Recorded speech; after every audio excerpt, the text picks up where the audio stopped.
Hello students, welcome to my channel. तो आज मैं आपको करवाने जा रही हूँ यूरिन फॉर्मेशन। पिछले 4 वीडियोस के अंदर मैं आपको नेफ्रॉन, किडनी और ग्लोमेरुलर अपरेटस, रीनल सर्कुलेशन करवा चुकी हूँ। अब मैं आपको यूरिन फॉर्मेशन करा रही हूँ। सो यूरिन फॉर्मेशन जो होता है बेसिकली क्या है, ब्लड क्लीनिजिंग फंक्शन है। नॉर्मली 1300 ml जो ब्लड है 26% कार्डियक आउटपुट किडनी के अंदर एंटर करेगा। अब किडनी क्या करेगा, एक्सक्रीट कर देगा किसको, अनवांटेड सब्सटेंसेस को along with water from the blood as urine. ठीक है, किडनी को क्या करना है, अनवांटेड सब्सटेंसेस को यूरिन की तरह ब्लड से बाहर फेंकना है, बाहर निकालना है, सीधी सी बात है हमारा। ठीक है, तो वो क्या करेगा, वो अनवांटेड सब्सटेंसेस को बाहर निकाल देगा एज यूरिन, जैसे पानी के साथ साथ। अब बोल रखा है कि नॉर्मली यूरिनरी आउटपुट कितना है, 1 लीटर पर डे से 1.5 लीटर पर डे। ये हमारी इंट्रोडक्शन हो गई। नेक्स्ट हम लोग बात करते हैं प्रोसेसेस कौन कौन से इन्वॉल्व है यूरिनरी फॉर्मेशन में, यूराइन फॉर्मेशन में। तो यूरिन फॉर्मेशन में जो प्रोसेस इन्वॉल्व है वो क्या है, एक तो ग्लोमेरुलर फिल्ट्रेशन, एक है हमारे पास ट्यूबुलर रीअब्सॉर्प्शन और एक है हमारे पास ट्यूबुलर सिक्रीशन और एक्सक्रीशन। सो जब ब्लड पास करता है थ्रू द ग्लोमेरुलर कैपिलरीज, देखो ब्लड जो है ग्लोमेरुलर कैपिलरीज से, देखो ब्लड जो है वो कहाँ से पास करा, ग्लोमेरुलर कैपिलरीज से। तो प्लाज्मा जो है वो बोमेंस कैप्सूल में फिल्टर होके आ गया और इसी को हम लोग बोलते हैं ग्लोमेरुलर फिल्ट्रेशन। अब जो फिल्टर होके आया है, जो फिल्ट्रेट है हमारा, वो क्या करेगा फर्दर, जो फिल्ट्रेट है वो बोमेंस कैप्सूल से पास कर जाएगा tubular portion of the nephron में। बोमेंस कैप्सूल से फिल्ट्रेट जो है वो पास कर देगा tubular portion of the nephron में। ठीक है, और जब वो पास करेगा थ्रू द ट्यूब्यूल, फिल्ट्रेट क्या करेगा, बहुत सारे चेंजेस आएंगे फिल्ट्रेट में, क्वांटिटी में भी, क्वालिटी में भी। ठीक है, अब क्या आ रहा है कि जब हमारे बोमेंस कैप्सूल में से फिल्ट्रेट जो है वो पास कर गया tubular portion of the nephron में, तो क्या होगा कि हमारे क्वांटिटी और क्वालिटी दोनों में ही क्या आएंगे, चेंजेस आएंगे, वेरियस चेंजेस आएंगे। बहुत सारे अनवांटेड सब्सटेंसेस जो होंगे वो क्या करेंगे, सॉरी वांटेड सब्सटेंसेस होंगे जो बहुत सारे वांटेड सब्सटेंसेस जो हमें चाहिए होंगे, ग्लूकोज, अमाइनो एसिड, इलेक्ट्रोलाइट्स और वाटर, ये क्या कर जाएंगे, ये किसमें रीअब्सॉर्ब्ड हो जाएंगे, टिब्यूल में। और इस प्रोसेस को हम लोग बोलते हैं ट्यूबुलर रीअब्सॉर्प्शन। अब शायद तक आपको क्रिस्टल क्लियर हो गया होगा। नेक्स्ट क्या है, अब वांटेड सब्सटेंसेस का मैम आपने हमें बता दिया, अनवांटेड का बताओ। तो अनवांटेड सब्सटेंसेस क्या होंगे, टिब्यूल में सिक्रीट हो जाएंगे फ्रॉम पेरीट्यूबुलर ब्लड वेसल्स। इस प्रोसेस को हम लोग बोलते हैं ट्यूबुलर सिक्रीशन और एक्सक्रीशन। तो ये तीनों प्रोसेसेस मैंने आपको क्लियर करा दी, एक बार दोबारा रिवीजन करवा देती हूँ ताकि आपको बिल्कुल क्रिस्टल क्लियर हो जाए। क्या बोल रहा था मैंने कि सबसे पहले बोमेंस कैप्सूल के अंदर क्या आएगा, बोमेंस कैप्सूल के अंदर सबसे पहले मैम हमारा जो है ब्लड पास करेगा जिससे प्लाज्मा फिल्टर हो जाएगा। फिर ये जो फिल्ट्रेट है, फिल्ट्रेट क्या करेगा, फिल्ट्रेट जो है वो tubular portion of the nephron से पास हो जाएगा। फिर वांटेड सब्सटेंसेस होंगे, ग्लूकोज, अमाइनो एसिड, वाटर हो गया, इलेक्ट्रोलाइट हो गया, ये रीअब्सॉर्ब्ड हो गए ट्यूब्यूल में, इसलिए से पेरीट्यूबुलर क्या बोलते हैं, पेरीट्यूबुलर रीअब्सॉर्प्शन बोलते हैं। फिर सिक्रीशन किस चीज़ की होगी, ट्यूबुलर सिक्रीशन या एक्सक्रीशन उन सब्सटेंसेस की, अनवांटेड सब्सटेंसेस की जो कि हमारी जो कि ट्यूब्यूल के अंदर सिक्रीट हो जाएंगी। ठीक है, तो 3 ऐसे प्रोसेस बोल रखे हैं जो कि इन्वॉल्व हैं किसमें, यूरिन फॉर्मेशन में 3 स्टेप्स इन्वॉल्व हैं। 3 ऐसे कौन से स्टेप हैं जो कि इन्वॉल्व हैं यूरिन फॉर्मेशन में, वो 3 प्रोसेस हैं। एक तो हमारे पास glomerular filtration, tubular reabsorption, tubular secretion, जो मैं आपको ऑलरेडी बता चुकी हूँ। इसके बारे में भी डिटेल में फर्दर हम अभी जानेंगे थोड़ी देर में। उससे पहले यहाँ पे एक लाइन लिखी हुई है, अमंग दिस 3 प्रोसेसेस फिल्ट्रेशन जो होता है वो फंक्शन है ग्लोमेरुलस का। ग्लोमेरुलस का फंक्शन क्या है, फिल्ट्रेशन है।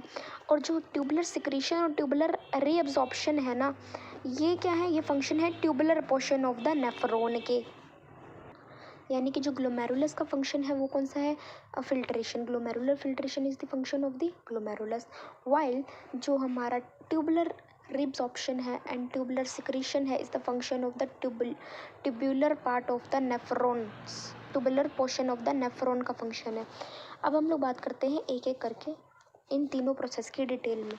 सो ग्लोमेरुलर फिल्ट्रेशन क्या होता है, ग्लोमेरुलर फिल्ट्रेशन वो प्रोसेस है जिसके अंदर ब्लड जो होता है वो फिल्टर होता है while passing through the glomerular capillaries bye filtration membrane.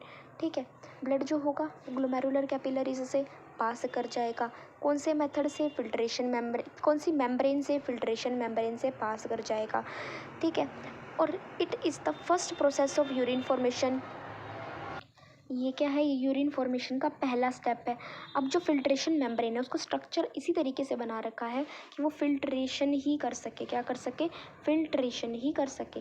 आ गया समझ में, आ गया मैम हमें समझ में। पहला प्रोसेस मैम हमारा ग्लोमेरुलर फिल्ट्रेशन है, जिसमें ब्लड पास करा किससे, ग्लोमेरुलर कैपिलरी से, ताकि वो बोमेन कैप्सूल में एंटर कर जाए। अब फिल्ट्रेशन मेम्ब्रेन वहाँ पे मैम लगी होगी। फिल्ट्रेशन मेम्ब्रेन किस लिए लगी हुई है मैम, वो बेस्ट सूटेटेड, वेल सूटेटेड है ताकि फिल्ट्रेशन हो सके। ठीक है, अब फिल्ट्रेशन मेम्ब्रेन के बारे में ही हम थोड़ा बहुत पढ़ते हैं। फिल्ट्रेशन मेम्ब्रेन बनती किससे है, 3 लेयर से बनती है। ग्लोमेरुलर कैपिलरी मेम्ब्रेन, एक बेसमेंट मेम्ब्रेन, एक visceral layer of Bowman's capsule. 3 layer से बनती है, ग्लोमेरुलर कैपिलरीज, बोमेन्स वो basement membrane, visceral layer of Bowman's capsule. तो जो हमारी फिल्ट्रेशन मेम्ब्रेन है वो 3 चीज़ों से बनी है, ग्लोमेरुलर कैपिलरी से, बेसमेंट मेम्ब्रेन से, और तीसरी किससे बनी है, visceral layer of Bowman's capsule से। अब ग्लोमेरुलर कैपिलरी मेम्ब्रेन क्या होती है, मतलब एक एक करके मैं तीनों को डिस्कस करने वाली हूँ। सबसे पहले मैं ग्लोमेरुलर कैपिलरी मेम्ब्रेन को डिस्कस कर रही हूँ। सो ये फॉर्म्ड होती है single layer of endothelial cells से which are attached to the basement membrane. ये single layer of endothelial cell से बनती है जो कि बेसमेंट मेम्ब्रेन से अटैच होती है। ठीक है, कैपिलरी मेम्ब्रेन के पास क्या होंगे, बहुत सारे पोर्स होंगे, यानी कि छेद होंगे, यानी कि होल्स होंगे, जिनसे फेनिस्ट्री और क्या बोलेंगे, फिल्ट्रेशन पोर्स बोलेंगे, जहाँ से फिल्ट्रेशन होगी। डायमीटर क्या है इन पोर्स का, 0.1 माइक्रोन होगा। ठीक है, ये चीज़ आपको याद होनी चाहिए कि जो फिल्ट्रेशन मेम्ब्रेन है 3 लेयर से बना है, ग्लोमेरुलर कैपिलरी से, बेसमेंट मेम्ब्रेन से, visceral layer of Bowman's capsule से। फिर ग्लोमेरुलर कैपिलरी जो है वो basement endothelial single layer endothelial cell से बनती है, जो बेसमेंट मेम्ब्रेन के साथ अटैच होता है। फिर उसके बाद क्या है, इसके पास क्या है, फेनिस्ट्री या फिर फिल्ट्रेशन पोर्स है। ठीक है, 0.1 माइक्रोन है। अब हम लोग बात करते हैं नेक्स्ट की। नेक्स्ट क्या बोल रखा है, नेक्स्ट है हमारे पास बेसमेंट मेम्ब्रेन। तो बेसमेंट मेम्ब्रेन क्या होती है, basement membrane of glomerular capillaries and the basement membrane of visceral layer of Bowman's capsule. देखो बेसमेंट मेम्ब्रेन 2 चीज़ों की होती है, एक तो ग्लोमेरुलर कैपिलरीज की होती है, एक होती है visceral layer of Bowman's capsule की। इन दोनों की बेसमेंट मेम्ब्रेन फ्यूज कर जाएंगी। फ्यूज बेसमेंट मेम्ब्रेन जो है सेपरेट करेगी एंडोथेलियम ऑफ ग्लोमेरुलर कैपिलरी, यानी कि जो एंडोथेलियल सेल से जो ग्लोमेरुलर कैपिलरी बना था उसको सेपरेट करेगी, और epithelium of the visceral layer of Bowman's capsule, visceral layer of Bowman's capsule का एपिथेलियम को सेपरेट करेगी। ठीक है, बेसमेंट मेम्ब्रेन का क्या काम है, बेसमेंट मेम्ब्रेन जो होती है, ये बेसमेंट मेम्ब्रेन जो है वो ग्लोमेरुलर कैपिलरी की है और किसकी, visceral layer of Bowman's capsule की। दोनों फ्यूज़ करेंगी, फिर फ्यूज़ करने के बाद दोनों क्या करेंगी, सेपरेट करेंगी। फिर जैसे ही सेपरेट करेंगी तो क्या होगा, सेपरेट करने के बाद endothelium of the glomerular capillary epithelium of the visceral layer of Bowman's capsule से सेपरेट हो जाएगा। नेक्स्ट हम लोग बात करते हैं थर्ड लेयर की, which is the visceral layer of Bowman's capsule. ठीक है, तो visceral this layer is formed by the single layer of flattened epithelial cells resting on the basement membrane. ये मैं आपको ऑलरेडी ऊपर ही बता चुकी हूँ। ठीक है, लेकिन जब मैंने आपको ग्लोमेरुलर कैपिलरी बताया था, याद है मैंने आपको single layer of endothelial sales बताया था, वहाँ पे क्या बताया था, single layer of endothelial sales बताया था। ठीक है, यहाँ पे मैं आपको बता रही हूँ फ्लैटेंड एपिथेलियल सेल्स के बारे में। यहाँ पे मैं आपको किसके बारे में बता रही हूँ कि ये single layer of flattened epithelial cell से बनता है, resting on the basement membrane. अब जो हर सेल है वो किसके साथ कनेक्टेड है, बेसमेंट मेम्ब्रेन के साथ कनेक्टेड है by cytoplasmic extension, by cytoplasmic extensions called pedicels और फीट। ठीक है, तो फिर सीधी सी बात बोल रखी है कि जो हर सेल है वो किसके साथ कनेक्टेड है, बेसमेंट मेम्ब्रेन के साथ कनेक्टेड है साइटोप्लाज्मिक एक्सटेंशन से, जिसे हम लोग पेडिकल्स और फीट बोलते हैं। अब एपिथेलियल सेल्स विद पेडिकल्स, अगर एपिथेलियल सेल्स पेडिकल्स के साथ क्या बोलेंगे, पोडोसाइट्स बोलेंगे, उसे क्या बोलेंगे, पोडोसाइट्स बोलेंगे। ठीक है, जो पेडिकल्स इंटरडिजिटेड करेगा उसके पास क्या है, कुछ स्मॉल स्पेसेस है बीच में, और इस क्लेफ्ट लाइक स्पेस को क्या बोलेंगे, स्लिट पोर या फिल्ट्रेशन स्लिट बोलेंगे। फिल्ट्रेशन इस स्लिट पोर्स से होगी। ठीक है, क्या होगा, दोबारा से विसरल लेयर समझाती हूँ क्योंकि थोड़ा कंफ्यूजिंग है।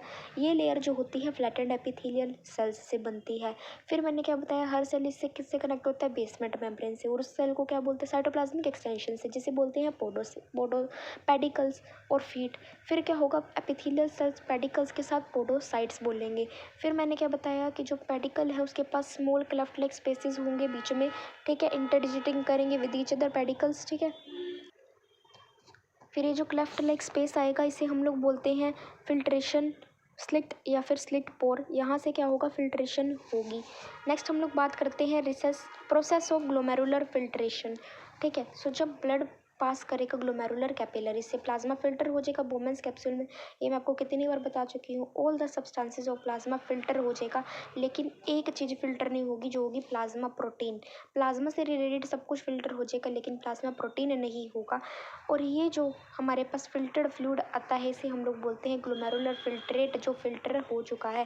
ग्लोमेरुलर फिल्ट्रेशन का प्रोसेस क्या है, ब्लड पास करेगा ग्लोमेरुलर कैपिलरीज से, प्लाज्मा फिल्टर हो जाएगा बोमेंस कैप्सूल में। प्लाज्मा का सब कुछ फिल्टर हो रहा है लेकिन एक्सेप्ट प्लाज्मा प्रोटीन, मतलब प्लाज्मा प्रोटीन फिल्टर नहीं हो रहा। अब जो चीज़ फिल्टर हो रही है उसे हम लोगों ने बोला ग्लोमेरुलर फिल्ट्रेट, बोला फिल्ट्रेट फिल्टर्ड फ्लूइड को।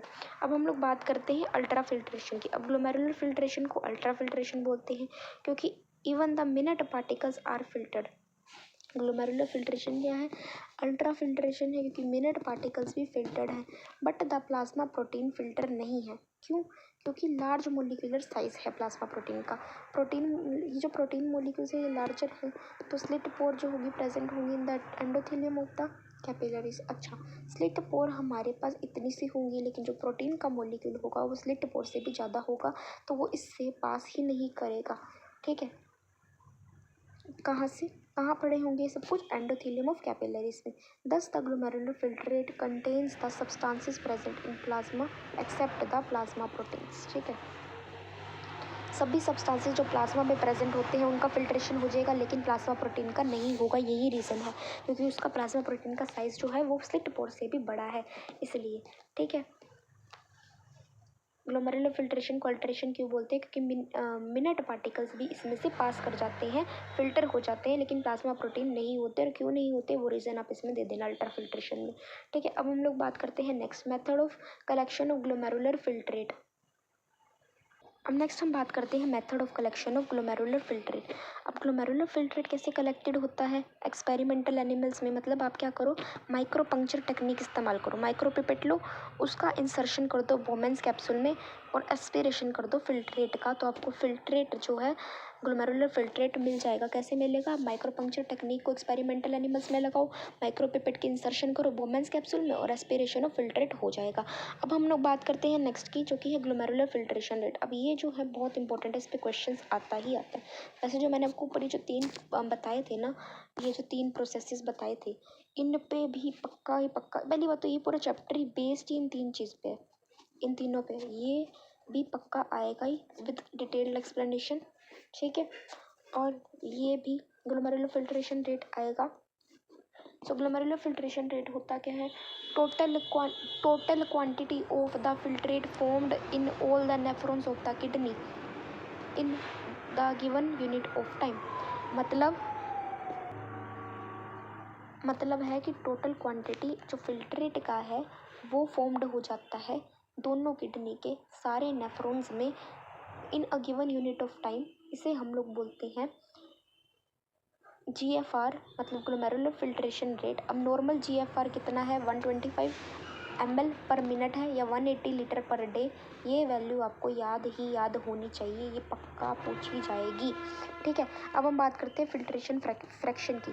फिल्ट्रेशन फ्रैक्शन जो होता है वो फ्रैक्शन है, मतलब पोर्शन है ऑफ द रीनल प्लाज्मा का पोर्शन है विच बिकम्स द फिल्ट्रेट, जो फिल्ट्रेट बनेगा। मतलब रीनल प्लाज्मा का पोर्शन आगे चल के फिल्ट्रेट बनेगा। फिल्ट्रेशन फ्रैक्शन मतलब ये पोर्शन है या फ्रैक्शन है रीनल प्लाज्मा का जो आगे चल के फिल्ट्रेट बनेगा। ये रेशियो है between the renal plasma and glomerular filtration rate. It is expressed in percentage में एक्सप्रेस जो होगा। ठीक है, सो फिल्ट्रेशन फ्रैक्शन क्या होता है, glomerular filtration rate per unit क्या होता है, रीनल प्लाज्मा फ्लो मल्टीप्लाई 100। ठीक है, ग्लोमेरुलर फिल्ट्रेशन रेट पता है, आपको भी बताया, जस्ट 125 होता है। रीनल प्लाज्मा फ्लो कितना होता है ये याद रखो, 650 ml पर मिनट होता है। ठीक है, दोनों को डिवाइड करोगे रिजल्ट आपके पास कितना आ जाएगा, 19.2% आ जाएगा। जो नॉर्मल फिल्ट्रेशन फ्रैक्शन वैसे वेरी करती है 15 से 20% तक, तो भी 19.2 बीच में आ जाएगा ना। सो फिल्ट्रेशन फ्रैक्शन क्या होता है, fraction of the renal plasma या portion of the renal plasma, या फिर ये क्या होता है, रेशियो होता है ग्लोमेरुलर फिल्ट्रेशन रेट और रीनल प्लाज्मा फ्लो में। आप क्या करोगे, ratio of the glomerular filtration rate upon में रीनल प्लाज्मा फ्लो मल्टीप्लाई 100%। अब हमारे पास जो ग्लोमेरुलर फिल्ट्रेशन रेट है वो 125 है, और जो हमारे पास जो 650 ml पर मिनट है वो हमारे पास रीनल प्लाज्मा फ्लो है, मल्टीप्लाई 100 करोगे 19.2% आएगा, और 15 से 20% के बीच में हमारा फिल्ट्रेशन फ्रैक्शन जो है, नॉर्मल फिल्ट्रेशन फ्रैक्शन वेरी करेगा। देखो, प्रेशर डिटरमाइनिंग फिल्ट्रेशन की अगर हम लोग बात करते हैं तो 3 तरह के प्रेशर इन्वॉल्व है ग्लोमेरुलर फिल्ट्रेशन रेट को जो डिटरमाइन करते हैं। एक है ग्लोमेरुलर कैपिलरी का प्रेशर, दूसरा कौन सा है, colloidal osmotic pressure in the glomeruli, तीसरा के hydrostatic pressure in the बोमेंस capsule. तो ये 3 प्रेशर जो है इन्वॉल्व है GFR को डिटरमाइन करने के लिए। एक आ जाएगा हमारे पास कौन सा प्रेशर, ग्लोमेरुलर कैपिलरी प्रेशर, दूसरा हमारे पास कौन सा आ जाएगा, हमारे पास आ जाएगा colloidal osmotic pressure in the glomeruli, और तीसरा हमारे पास आ जाएगा hydrostatic pressure in the बोमेंस capsule. ये 3 प्रेशर इन्वॉल्व है जो GFR को डिटरमाइन करते हैं। नेक्स्ट हम लोग बात करते हैं प्रेशर जो कि डिटरमाइन कर रहा है GFR को बाय आइदर फेवरिंग और अपोजिंग द फिल्ट्रेशन। अब ये जो GFR को मेंटेन कर रहा है, डिटरमाइन कर रहा है जो प्रेशर, या तो ये क्या करेगा, ये फेवर करेगा या फिल्ट्रेशन को अपोज करेगा, मतलब या तो फिल्ट्रेशन को बढ़ावा देगा या फिल्ट्रेशन को रोक देगा। ठीक है, अब हम लोग बात करते हैं ग्लोमेरुलर कैपिलरी प्रेशर क्या होता है। सो ग्लोमेरुलर कैपिलरी प्रेशर वो प्रेशर होता है exerted by the blood in glomerular capillaries, मतलब ग्लोमेरुलर कैपिलरीज के अंदर जो ब्लड है वो ग्लोमेरुलर कैपिलरी प्रेशर लगाता है। It is about 60 mmHg and varies about 45 and 70 mmHg। Glomerular capillary pressure is the highest capillary pressure in the body. सबसे ज़्यादा हाईएस्ट प्रेशर कौन सा है, ग्लोमेरुलर कैपिलरी प्रेशर है, जो कि फेवर करता है ग्लोमेरुलर फिल्ट्रेशन को। ये हमारे पास क्या है, highest capillary pressure in the body जो फेवर करेगा ग्लोमेरुलर फिल्ट्रेशन को। जाहिर सी बात है, अगर ग्लोमेरुलर कैपिलरी प्रेशर है तो फिर ब्लड जो है वो प्रेशर कहाँ लगाएगा, ग्लोमेरुलर कैपिलरी में ही लगाएगा। और कितने mmHg प्रेशर होता है, 60 mmHg होगा, लेकिन ये 45 से 70 के बीच में वेरी कर रहा है ना ये वाला जो प्रेशर है। फिर ग्लोमेरुलर कैपिलरी प्रेशर जो होता है ये हाईएस्ट कैपिलरी प्रेशर है हमारी बॉडी के अंदर। उसके बाद ये ग्लोमेरुलर फिल्ट्रेशन को क्या करेगा, फेवर करेगा, यानी कि बढ़ावा देगा। दूसरा हम लोगों ने बात की कोलाइडल ऑस्मोटिक प्रेशर की, तो ये वो प्रेशर है जो एक्सर्ट कौन कर रहा है, प्लाज्मा प्रोटीन कर रहे हैं in the glomeruli. Plasma protein वाला चैप्टर मैं आपको पढ़ाऊंगी, जहाँ पे मैं आपको दिखाऊंगी कि plasma protein colloidal osmotic pressure लगाता है। अब प्लाज्मा प्रोटीन फिल्टर नहीं होते through the glomerular capillaries, glomerular capillaries के अंदर ही क्यों रह जाते हैं, फिल्टर्ड क्यों नहीं होते। Protein develop the colloidal osmotic pressure which is about 25 mmHg, इसीलिए अपोज कर रहे हैं ग्लोमेरुलर फिल्ट्रेशन को। जब मैंने आपको ग्लोमेरुलर कैपिलरी प्रेशर बताया, मैंने बताया ब्लड जो है वो ग्लोमेरुलर कैपिलरीज के से पास हो रहा है, 60 mmHg प्रेशर लगा रहा है, जो कि वेरी कर रहा है 45 और 70 के बीच में। फिर उसके बाद मैंने क्या बताया, ग्लोमेरुलर कैपिलरी प्रेशर जो होता है वो हाईएस्ट कैपिलरी प्रेशर हमारी बॉडी में क्यों होता है, क्योंकि प्रेशर जो होता है ये फेवर करता है ग्लोमेरुलर फिल्ट्रेशन को। फिर colloidal osmotic pressure plasma protein लगाते हैं, ये अपोज करते हैं क्योंकि 25 mmHg ये प्रेशर लगाता है। ठीक है, फिर हम लोग बात करते हैं क्योंकि प्लाज्मा प्रोटीन फिल्टर नहीं होते ना ग्लोमेरुलर कैपिलरी से, ये मैं आपको भी बता चुकी हूँ, साइज़ बड़ा होता है इसलिए। अब बात करते हैं, मतलब मॉलिक्यूलर वेट बड़ा होता है प्लाज्मा प्रोटीन का, इसलिए। अब बात करते हैं hydrostatic pressure in बोमेंस capsule. Pressure exerted by the filtrate in the बोमेंस capsule. बोमेंस capsule ये हमारे पास क्या है, बोमेंस कैप्सूल, इसके अंदर जो फिल्ट्रेट आएगा ना वो जो प्रेशर लगाएगा उसे हम लोग बोलते हैं कैप्सुलर प्रेशर, क्योंकि कैप्सूल पे प्रेशर लग रहा है। It is about 15 mmHg। ये भी क्या करेगा, ग्लोमेरुलर फिल्ट्रेशन को क्या करेगा, अपोज करेगा। ठीक है, सो ये तीनों के तीनों आपको समझ में आ गए कि जो है फिल्ट्रेट जो है बोमेंस कैप्सूल पे क्या करेगा, प्रेशर लगाएगा, जिसकी वजह से कैप्सुलर प्रेशर भी बोलते हैं इसे, और ये अपोज करेगा ग्लोमेरुलर फिल्ट्रेशन को क्योंकि 15 mmHg प्रेशर लग रहा है। नेक्स्ट हम लोग बात करते हैं net filtration pressure. Net filtration pressure क्या होता है, बैलेंस होता है बिटवीन प्रेशर फेवरिंग फिल्ट्रेशन या pressure opposing filtration. Net filtration pressure एक बैलेंस ही हो गया, मतलब या तो पॉजिटिव के अंदर बैलेंस या नेगेटिव के अंदर बैलेंस, मतलब एक हिसाब से फिल्ट्रेशन हो रहा है और फिल्ट्रेशन नहीं हो रहा, इन दोनों के बीच का जो बैलेंस आएगा उसे हम लोग बोलते हैं net filtration pressure. It is the balance between the pressure favouring filtration और opposing filtration. It is otherwise known as effective filtration pressure और असेंशियल फिल्ट्रेशन प्रेशर। अदरवाइज इसे हम लोग क्या बोलेंगे, इफेक्टिव फिल्ट्रेशन प्रेशर या फिर असेंशियल फिल्ट्रेशन प्रेशर बोलेंगे। अब हम लोग बात करते हैं नेट फिल्ट्रेशन प्रेशर निकालते कैसे। अब देखो, ग्लोमेरुलर कैपिलरी प्रेशर में से जब आप कोलाइडल ऑस्मोटिक प्रेशर को और हाइड्रोस्टैटिक प्रेशर को माइनस कर दोगे तो जो है हमें नेट फिल्ट्रेशन प्रेशर मिलेगा। अब आप कहेंगे कि मैम इन दोनों को आप ऐड क्यों कर रहे हो और इसको आप सब्ट्रैक्ट क्यों कर रहे हो, इन दोनों को आप इसमें से सब्ट्रैक्ट क्यों कर रहे हो और इन दोनों को ऐड क्यों कर रहे हो, क्योंकि इसका भी एक रीज़न है। ग्लोमेरुलर कैपिलरी प्रेशर क्या कर रहा था, ये फिल्ट्रेशन को फेवर कर रहा था और ये दोनों फिल्ट्रेशन को अपोज कर रहे हैं, तो अपोजिंग वालों को मैंने ऐड कर दिया और जो फेवर कर रहा था उसमें से माइनस कर दिया। अब फेवर कर रहा था तो 60 mmHg था, जिसमें से कोलाइडल ऑस्मोटिक प्रेशर कितना था, 25 था, और 15 हमारे पास क्या था, हाइड्रोस्टैटिक प्रेशर था। तो ये दोनों मिला के कितने हो गए, 40 हो गए। तो 60 में से 40 गए तो 20 आ गया। तो 20 mmHg जो है ये हमारे पास क्या आ गया है, नेट फिल्ट्रेशन प्रेशर आ गया है। ठीक है, अब नेट फिल्ट्रेशन प्रेशर जो होता है वो हमारा 20 mmHg है, 20 mmHg है, जो कि वेरी करेगा 15 और 20 mmHg के बीच में। नेक्स्ट हम लोग बात करते हैं स्टार्लिंग हाइपोथेसिस की और स्टार्लिंग फोर्सेस की। अब मैं बताती हूँ आपको स्टार्लिंग हाइपोथेसिस और स्टार्लिंग फोर्सेस क्या होते हैं। अब determination of the filtration process किस पे बेस्ड है, स्टार्लिंग हाइपोथेसिस पे बेस्ड है कि हमारा जो फिल्ट्रेशन प्रेशर है, उस नेट फिल्ट्रेशन प्रेशर है, इसका डिटर्मिनेशन स्टार्लिंग हाइपोथेसिस पे। अब स्टार्लिंग हाइपोथेसिस होती क्या है, net filtration through capillary membrane is proportional to the hydrostatic pressure difference across the membrane minus oncotic pressure. Oncotic का मतलब ही क्या होता है, कोलाइडल ऑस्मोटिक प्रेशर, एक ही बात है। तो हाइड्रोस्टैटिक प्रेशर डिफरेंस में से अक्रॉस द मेम्ब्रेन माइनस कर दो आप ओंकोटिक प्रेशर डिफरेंस, ये किसके प्रोपोर्शनल होगा, कैपिलरी प्रेशर के। इसे हम कैपिलरी मेम्ब्रेन के प्रोपोर्शनल होगा, तो इसे हम लोग क्या बोलते हैं, इसे हम लोग बोलते हैं स्टार्लिंग हाइपोथेसिस, जिसके अंदर क्या होगा, नेट फिल्ट्रेशन जो होगा थ्रू ग्लोमेरुलर कैपिलरी प्रोपोर्शनल होगा hydrostatic pressure minus oncotic pressure difference के बीच में क्रॉस द मेम्ब्रेन। अब हाइड्रोस्टैटिक प्रेशर क्या होता है, with in the glomerular capillary is the glomerular capillary pressure. Hydrostatic pressure अगर ग्लोमेरुलर कैपिलरीज के अंदर की बात करूँ तो ग्लोमेरुलर कैपिलरी प्रेशर होता है। ठीक है, all the pressure involve in the determination of filtration are called Starling's forces. सारे के सारे प्रेशर जो इन्वॉल्व है हमारे पास फिल्ट्रेशन की डिटर्मिनेशन के लिए उसे बोलते हैं स्टार्लिंग फोर्सेस। अब हम लोग बात करते हैं फिल्ट्रेशन कोफिशिएंट की। सो फिल्ट्रेशन कोफिशिएंट होता क्या है, फिल्ट्रेशन कोफिशिएंट होता है GFR in terms of the net filtration pressure, मतलब GFR पर mmHg of net filtration pressure. GFR हमारे पास क्या होता है, 125 ml पर मिनट होता है। नेट वो फिल्ट्रेशन रेट होता है 20 mmHg, दोनों को डिवाइड करोगे तो 6.25 आपको मिलेगा मिलीलीटर पर mmHg, जो कि हमारे पास क्या होगा, फिल्ट्रेशन कोफिशिएंट होगा 6.25 मिलीलीटर पर mmHg। अब हम लोग बात करते हैं फिल्ट्रेशन कोफिशिएंट हमारा हो गया GFR per unit net filtration rate. अब हम लोग बात करते हैं factors affecting GFR। Renal blood flow आ गया सबसे पहला फैक्टर, मोस्ट इंपॉर्टेंट फैक्टर है जो कि ग्लोमेरुलर फिल्ट्रेशन को क्या करेगा के लिए ज़रूरी होगा। GFR डायरेक्टली प्रोपोर्शनल होता है रीनल ब्लड फ्लो के लिए। नॉर्मल ब्लड फ्लो कितना होता है दोनों किडनीज में, 1300 ml पर minute. Renal blood flow itself controlled by auto regulation. ठीक है, खुद जो है रीनल ब्लड फ्लो कंट्रोल होता है किससे, ऑटो रेगुलेशन से।